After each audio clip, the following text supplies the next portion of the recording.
Lanjut bab 10 halaman 143. Bab 10. Bagaimana menemukan dan mengoreksi penyebab kebiasaan buruk Anda. Di penghujung 2012, saya sedang duduk di apartemen tua hanya beberapa blok dari jalan paling terkenal di Istanbul, Istiklal Caddesi. Saya sedang dalam lawatan 4 hari ke Turki dan pemandu saya, Mike, duduk santai di kursi tamu kusam tak begitu jauh dari saya. Mike bukan pemandu profesional, ia hanya seseorang asal Maine yang pernah tinggal di Turki selama 5 tahun. Tapi ia menawarkan diri mengantar saya berkeliling sewaktu saya berkunjung ke negeri itu dan saya tidak keberatan. Pada malam yang khusus ini, saya diundang makan malam bersamanya dan beberapa teman Turkinya. Kami bertujuh dan saya satu-satunya yang saat itu tidak merokok, sedangkan yang lain bisa menghabiskan 1 pak sehari. Saya bertanya kepada salah seorang Turki itu bagaimana ia mulai merokok. Teman, katanya, selalu bermula dari teman. Ada teman yang merokok, lalu kita mencobanya. Yang betul-betul menarik adalah setengah dari orang-orang ruangan itu telah berusaha berhenti merokok. Mike tidak merokok selama beberapa tahun saat itu dan ia bersumpah menghentikan kebiasaan itu karena membaca buku berjudul Alan Carey's Easy Way to Stop Smoking. Buku itu membebaskan Anda dari beban mental akibat merokok, katanya. Yang dikatakan adalah berhenti berbohong pada diri sendiri. Anda tahu Anda tidak sungguh ingin merokok. Anda tahu Anda tidak sungguh menikmatinya. Katanya Anda merasa seolah-olah Anda bukan korban lagi. Anda mulai sadar bahwa Anda tidak perlu merokok. Saya tidak pernah mencoba merokok, tapi saya penasaran dengan isi buku itu. Penulisnya menggunakan strategi yang menarik untuk membantu perokok menghilangkan nafsu merokok. Ia secara sistematis membingkai ulang tiap petunjuk yang terkait dengan merokok dan memberinya makna baru. Ia mengatakan hal-hal seperti 1. Anda mengira berhenti dari sesuatu, padahal Anda tidak sedang berhenti dari sesuatu karena rokok tidak melakukan apapun kepada Anda. 2. Anda mengira rokok adalah sesuatu yang Anda butuhkan demi pergaulan, padahal tidak demikian. Anda dapat bergaul tanpa merokok sama sekali. 3. Anda mengira merokok membebaskan Anda dari stres, padahal tidak. Merokok tidak membebaskan saraf Anda, justru merusaknya. Berulang-ulang, ia menyampaikan kembali frasa-frasa tadi dan hal semacamnya. Ingat baik-baik, katanya. Anda tidak kehilangan apapun dan Anda mendapatkan hasil positif yang luar biasa, tidak hanya dalam kesehatan, tapi juga dalam energi dan uang, serta kepercayaan diri, rasa hormat pada diri sendiri, kebebasan, dan yang paling penting, umur panjang serta hidup yang berkualitas di masa mendatang. Ketika Anda sampai ke bagian akhir buku itu, merokok terkesan seperti hal paling konyol yang pernah dilakukan di dunia. Dan jika Anda tak lagi berharap merokok akan memberikan manfaat kepada Anda, tidak ada alasan lagi untuk merokok. Ini kebalikan dari hukum kedua perubahan perilaku, menjadikannya tidak menarik. Nah, saya tahu gagasan ini mungkin terdengar terlalu sederhana. Cukup ubah pikiran Anda, maka Anda dapat berhenti merokok. Sebentar lagi saya akan jelaskan. Dari mana asal gairah atau nafsu? Ketika perilaku memiliki gairah di tingkat permukaan dan motif yang lebih dalam, saya sering merasakan gairah yang kira-kira seperti ini. Saya ingin makan taco. Seandainya Anda bertanya mengapa saya ingin makan taco, saya tidak akan menjawab. Karena saya perlu makan untuk bertahan hidup. Padahal sesungguhnya di tempat yang lebih dalam saya termotivasi untuk makan taco karena saya harus makan supaya tetap hidup. Motif yang lebih dalam adalah untuk mendapatkan makanan dan air, bahkan meskipun yang sangat saya inginkan adalah taco. Beberapa motif yang lebih dalam kita antara lain menghemat energi, mendapatkan makanan dan air, mendapatkan pasangan, dan bereproduksi. Menghubungkan dan mengikat diri dengan orang lain, mendapatkan penerimaan dan pengakuan dalam pergaulan, mengurangi ketidakpastian, meraih status dan prestis. Gairah hanyalah manifestasi tertentu untuk motif yang lebih dalam. Otak manusia tidak berkembang meskipun sekarang Anda ingin sekali merokok, ingin memeriksa Instagram, atau ingin sekali bermain video game. Di tingkat yang dalam, Anda hanya ingin mengurangi ketidakpastian dan mengurangi kecemasan, diterima dan diakui dalam pergaulan atau meraih status. Jika Anda perhatikan, setiap produk yang membentuk kebiasaan, Anda akan melihat bahwa hampir semua produk itu tidak menciptakan motivasi baru, tapi sekadar memanfaatkan motif manusiawi yang sudah ada. Mendapatkan pasangan dan bereproduksi sama dengan menggunakan Tinder. Berhubungan dan mengikatkan diri dengan orang lain sama dengan membuka-buka Facebook. Mendapatkan penerimaan dan pengakuan dalam pergaulan sama dengan mengunggah Instagram. Mengurangi ketidakpastian sama dengan mencari di Google. Meraih status dan prestis sama dengan bermain video game. Kebiasaan Anda di zaman modern adalah solusi untuk hasrat dari masa lalu, versi baru kesalahan moral lama. Motif yang ada di balik perilaku manusia tetap sama. Kebiasaan tertentu yang kita lakukan berbeda hanya dalam periode sejarah. Berikut sebagian yang sangat kuat. Ada banyak cara berbeda untuk memenuhi motif mendasar yang sama. Seseorang mungkin belajar mengurangi stres dengan merokok. Orang lain belajar menurunkan kecemasan dengan berlari. Kebiasaan Anda saat ini tidak harus merupakan cara terbaik untuk memecahkan masalah yang Anda hadapi. Cara itu hanyalah kebetulan telah Anda pelajari. Begitu mengaitkan suatu solusi dengan masalah-masalah yang perlu Anda pecahkan, Anda terus kembali ke situ. Semua kebiasaan terkait dengan asosiasi. Asosiasi ini menentukan apakah menurut Anda suatu kebiasaan layak diulang atau tidak. Sebagaimana dibahas dalam bab tentang kaidah pertama, otak Anda terus menyerap informasi dan memeriksa petunjuk-petunjuk di sekitar.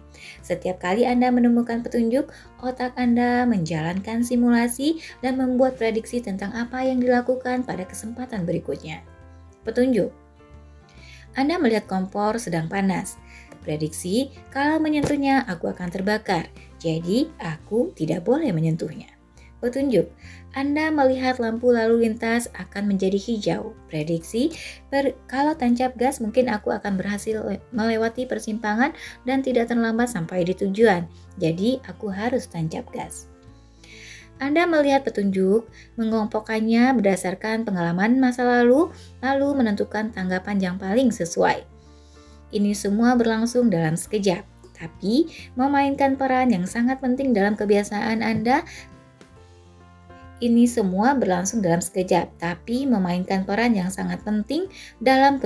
Anda. Karena setiap aksi didahului dengan prediksi. Hidup terasa reaktif, padahal sesungguhnya hidup itu prediktif.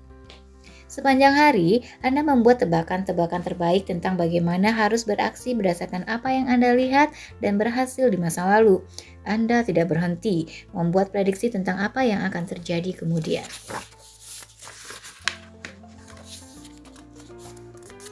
Perilaku kita sangat bergantung pada prediksi. Dengan kata lain, perilaku kita sangat bergantung pada bagaimana kita menafsirkan peristiwa yang terjadi pada diri kita. Tidak harus realitas objektif, peristiwa-peristiwa itu sendiri. Dua orang yang dapat melihat rokok yang sama.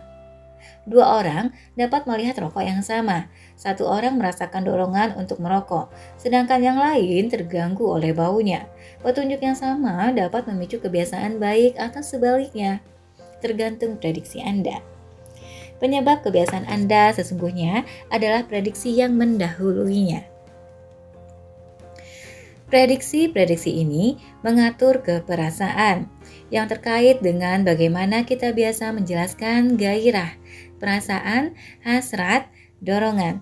Perasaan dan emosi mengubah petunjuk yang kita dapat dan prediksi yang kita buat menjadi sinyal yang dapat kita terapkan. Sinyal itu membantu kita menerangkan apa yang sedang kita rasakan. Sebagai contoh, entah disadari atau tidak, Anda merasakan seberapa hangat atau dingin saat ini. Jika temperatur turun 1 derajat, Anda barangkali tidak akan berbuat apa-apa. Namun, ketika temperatur turun 10 derajat, Anda akan merasa dingin dan mengambil baju hangat. Perasaan dingin adalah sinyal yang menyuruh Anda beraksi. Anda merasakan petunjuk itu sepanjang waktu, tapi hanya ketika meramalkan bahwa Anda akan menjadi lebih baik dalam situasi yang berbedalah Anda melakukan aksi. Gairah adalah perasaan bahwa sesuatu yang hilang. Gairah adalah perasaan bahwa ada sesuatu yang hilang. Gairah adalah hasrat untuk mengubah keadaan internal. Ketika temperatur turun, ada kesenjangan antara apa yang tubuh Anda sedang rasakan dan apa yang ingin Anda rasakan. Kesenjangan antara keadaan saat ini dan keadaan yang Anda inginkanlah yang memberi alasan untuk beraksi. Hasrat adalah perbedaan antara di mana Anda sekarang dan di mana Anda ingin berada pada masa mendatang.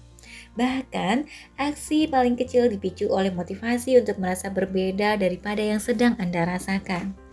Ketika Anda sedang ingin makan malam, ingin sekali merokok, atau ingin sekali membuka media sosial, yang sesungguhnya Anda inginkan bukanlah keripik kentang, rokok, atau sekumpulan like. Yang sesungguhnya Anda inginkan adalah merasa berbeda. Perasaan dan emosi memberitahu kita entah untuk bertahan pada keadaan saat ini atau melakukan perubahan. Perasaan dan emosi membantu kita memutuskan arah aksi yang paling baik. Pakar ilmu saraf menemukan bahwa ketika emosi dan perasaan menjadi lemah, kita sungguh kehilangan kemampuan untuk membuat keputusan. Kita tidak memiliki sinyal tentang apa yang harus dicari dan dihindari. Seperti kata ilmuwan saraf Antonio Damasio, emosilah yang memungkinkan Anda menandai sesuatu sebagai baik, buruk, atau sama saja. Untuk ringkasnya, hasrat tertentu yang Anda rasakan dan kebiasaan yang Anda jalankan sesungguhnya merupakan upaya untuk memenuhi motif-motif dasar yang ada di baliknya. Setiap kali suatu kebiasaan berhasil memenuhi suatu motif, Anda mengembangkan gairah untuk mengerjakannya lagi. Sejalan dengan waktu, Anda belajar meramalkan bahwa membuka media sosial akan membantu Anda merasa disukai, atau bahkan menonton YouTube akan memungkinkan Anda melupakan rasa takut. Kebiasaan menjadi menarik ketika kita mengaitkannya dengan perasaan-perasaan positif, dan kita dapat menggunakan wawasan ini demi keuntungan kita, bukan sebaliknya. Cara memprogram ulang otak untuk menikmati kebiasaan sulit. Bab selanjutnya, poin berikutnya, cara memprogram ulang otak untuk menikmati kebiasaan sulit. Anda dapat menjadikan kebiasaan sulit lebih menarik jika berhasil mengaitkan kebiasaan itu dengan pengalaman positif. Terkadang, yang Anda perlukan hanya sedikit perubahan pola pikir. Sebagai contoh, kita seringkali bicara tentang segala sesuatu yang harus kita kerjakan pada hari tertentu. Anda harus bangun pagi untuk bekerja. Anda harus berhasil memastikan satu penjualan lagi demi kelangsungan bisnis. Anda harus memasak makan malam untuk keluarga. Sekarang, bayangkan Anda hanya mengubah satu kata. Anda bukan harus, melainkan Anda berkesempatan. Anda berkesempatan bangun pagi untuk bekerja. Anda berkesempatan memastikan satu penjualan lagi. Anda berkesempatan memasak untuk keluarga. Cukup dengan mengubah satu kata, Anda mengubah cara Anda memandang peristiwa-peristiwa yang sama. Anda berubah dari memandang perilaku-perilaku ini sebagai beban menjadi sebagai kesempatan. Yang pokok, dalam kedua versi realitas itu adalah benar. Anda harus melakukan hal-hal itu, dan Anda juga berkesempatan untuk melakukannya. Kita bisa mendapatkan bukti untuk perubahan pola pikir apapun yang kita pilih. Saya pernah mendengar cerita tentang seseorang yang memakai kursi roda. Ketika ditanya apakah terkurung di kursi roda membuatnya merasa sulit, ia menjawab, "Saya bukan terkurung di kursi roda ini. Saya merasa terbebaskan oleh kursi roda ini. Kalau bukan karena kursi roda ini, saya akan tetap diranjang dan tak pernah bisa meninggalkan rumah." Perubahan perspektif ini mengubah total caranya menjalani hidup sehari-hari. Membingkai ulang kebiasaan dengan lebih fokus pada manfaat ketimbang kerugian adalah cara yang cepat dan mudah untuk memprogram ulang pikiran dan menjadikan kebiasaan terkesan lebih menarik. Olahraga. Banyak orang mengaitkan olahraga dengan kewajiban berat yang menguras energi dan melelahkan. Anda dapat dengan sama mudah memandangnya sebagai cara untuk mengembangkan keterampilan dan meningkatkan stamina. Alih-alih berpikir, aku harus lari pagi ini. Katakanlah, sudah waktunya meningkatkan stamina dan berlari lebih cepat. Keuangan. Menabung sering dikaitkan dengan pengorbanan, namun Anda dapat mengaitkannya dengan kebebasan, bukan pembatasan. Jika menyadari kebenaran sederhana berikut, hidup di bawah kemampuan Anda saat ini berarti meningkatkan kemampuan Anda di masa mendatang. Uang yang Anda hemat bulan ini meningkatkan daya beli Anda bulan berikutnya. Meditasi. Siapapun yang pernah mencoba bermeditasi lebih dari 3 detik atau betapa kesal ketika secara tak terhindarkan gangguan berikutnya muncul dalam pikiran Anda dapat mengubah frustasi menjadi sukacita ketika sadar bahwa tiap interupsi memberi Anda peluang untuk berlatih mengatur nafas. Pengalih perhatian adalah hal yang baik karena Anda memerlukannya untuk berlatih meditasi. Ketegangan sebelum bertanding. Banyak orang merasa cemas sebelum membawakan presentasi besar atau bersaing dalam kompetisi penting. Irama napas lebih cepat, denyut jantung bertambah, kegelisahan meningkat. Anda menafsirkan perasaan-perasaan ini secara negatif. Kita akan merasa terancam dan makin tegang. Kalau menafsirkan perasaan-perasaan ini secara positif, kita dapat memberikan reaksi dengan lancar dan cerdas. Anda dapat membingkai ulang, aku gugup menjadi aku bersemangat dan mendapat tambahan adrenalin untuk membantu berkonsentrasi. Perubahan pola pikir kecil ini bukan sesuatu yang ajaib, tapi bisa membantu mengubah perasaan-perasaan yang Anda kaitkan dengan kebiasaan atau situasi tertentu. Jika ingin selangkah lebih maju, Anda dapat menciptakan ritual motivasi. Anda cukup berlatih menghubungkan kebiasaan-kebiasaan Anda dengan sesuatu yang Anda nikmati, lalu Anda bisa menggunakan petunjuk itu setiap kali memerlukan sedikit motivasi. Sebagai contoh, jika selalu memutar lagu yang sama sebelum berhubungan seks, Anda akan mulai menghubungkan musik itu dengan aksi. Setiap kali Anda ingin mendapatkan suasana hati itu, tekan saja tombol play. Ed Latimore, petinju dan penulis dari Pittsburgh, mengambil manfaat dari strategi serupa tanpa menyadarinya. Realisasi yang aneh. Tulisnya, fokus dan konsentrasi saya meningkat cukup dengan memasang headphone sewaktu menulis. Saya bahkan tidak harus menggunakannya untuk mendengarkan musik. Tanpa menyadarinya, ia mengkondisikan diri sendiri. Awalnya, ia memasang headphone. memutar sejumlah musik yang ia nikmati, dan menjadi fokus pada pekerjaan. Setelah melakukannya 5, 10, 20 kali, memasang headphone menjadi petunjuk bahwa ia secara otomatis mengaitkannya dengan peningkatan fokus. Gairah muncul secara alami. Atlet menggunakan strategi-strategi serupa agar dapat berfokus pada performa. Selama karir bisbol saya mengembangkan ritual peregangan dan melempar yang khusus sebelum tiap pertandingan. Seluruh rangkaian prosesnya berlangsung kira-kira 10 menit dan saya sungguh melakukan hal sama setiap kalinya. Selain sebagai pemanasan fisik sebelum bermain, yang lebih penting, ritual itu membawa saya ke status mental yang tepat. Saya mulai mengaitkan ritual pra-pertandingan saya dengan perasaan kompetitif dan fokus. Bahkan, ketika motivasi saya tidak ada, begitu mengerjakan ritual itu, saya langsung berada dalam mood bertanding. Anda dapat mengadaptasi strategi ini untuk hampir setiap tujuan. Misalkan, Anda ingin merasa lebih bahagia secara umum. Carilah sesuatu yang membuat Anda sungguh bahagia. Misalnya, mandi rendam atau mengajak binatang peliharaan Anda bermain. Lalu buat rutinitas singkat yang Anda lakukan setiap kali sebelum Anda melakukan hal yang Anda sukai. Mungkin menghela nafas panjang dan tersenyum. 3 kali menarik nafas panjang, tersenyum, mengelus-elus binatang peliharaan, ulangi.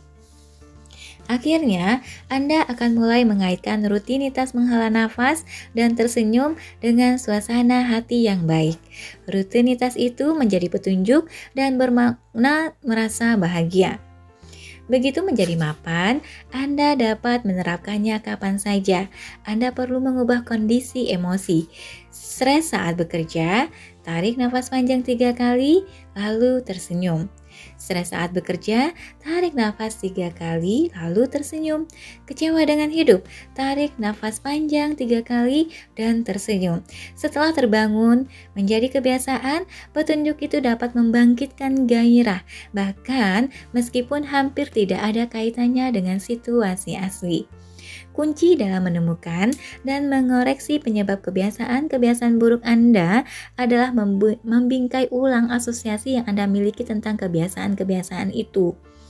Memang tidak mudah, tapi jika dapat memprogram ulang prediksi-prediksi Anda dapat mengubah kebiasaan yang sulit menjadi kebiasaan yang menarik. Ringkasan bab 10. Kebalikan hukum kedua perubahan perilaku adalah menjadikannya tidak menarik. 2. Setiap perilaku memiliki gairah tingkat permukaan dan motif dasar yang lebih dalam. 3. Kebiasaan Anda sama seperti solusi dunia modern untuk hasrat-hasrat purba. 4. Penyebab kebiasaan-kebiasaan Anda sesungguhnya adalah prediksi yang mendahului kebiasaan itu. Prediksi mengantar ke perasaan. 5. Berfokuslah pada manfaat dari menghindari kebiasaan buruk untuk menjadikannya terkesan tidak menarik. Kebiasaan menjadi menarik ketika kita mengaitkannya dengan perasaan positif dan tidak menarik ketika kita mengaitkannya dengan perasaan negatif. Ciptakan ritual motivasi dengan melakukan sesuatu yang Anda nikmati sesaat sebelum kebiasaan yang sulit.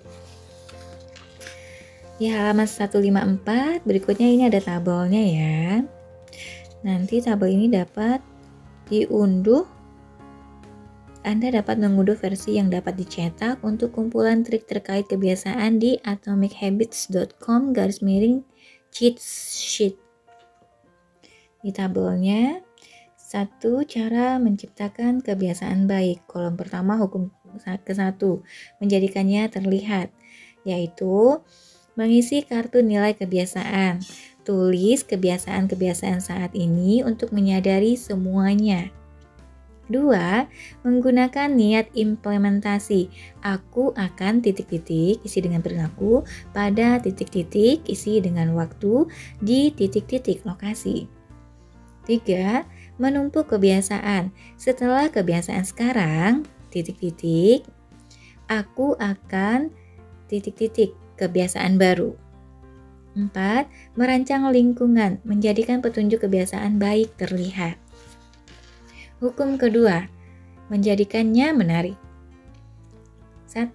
Menggunakan paket godaan. Pasangkan aksi yang ingin dilakukan dengan aksi yang perlu dilakukan. 2. Bergabung dengan kultur, tempat perilaku yang Anda inginkan dianggap perilaku normal. 3. Menciptakan ritual motivasi. Lakukan sesuatu yang Anda nikmati sesaat sebelum kebiasaan sulit. Hukum ketiga, menjadikannya mudah. Hukum keempat, menjadikannya memuaskan. Kemudian berikut tabel berikutnya di halaman 155, cara menghentikan kebiasaan buruk. Kebalikan hukum ke-1, menjadikannya tak terlihat. Mengurangi, yaitu mengurangi paparan, hilangkan petunjuk-petunjuk kebiasaan buruk dari lingkungan. 2. Kebalikan hukum kedua, menjadikannya tidak menarik. Membingkai ulang pola pikir, berfokus pada manfaat daripada menghindari kebiasaan buruk. Tabel berikutnya, kebalikan hukum ketiga, menjadikannya sulit. Nanti akan dijelaskan di bab berikutnya. Kebalikan hukum keempat, menjadikannya mengecewakan. Nanti dilanjutkan di bab-bab berikutnya. Oke, sampai ketemu di kaidah ketiga, menjadikannya mudah ya. Terima kasih.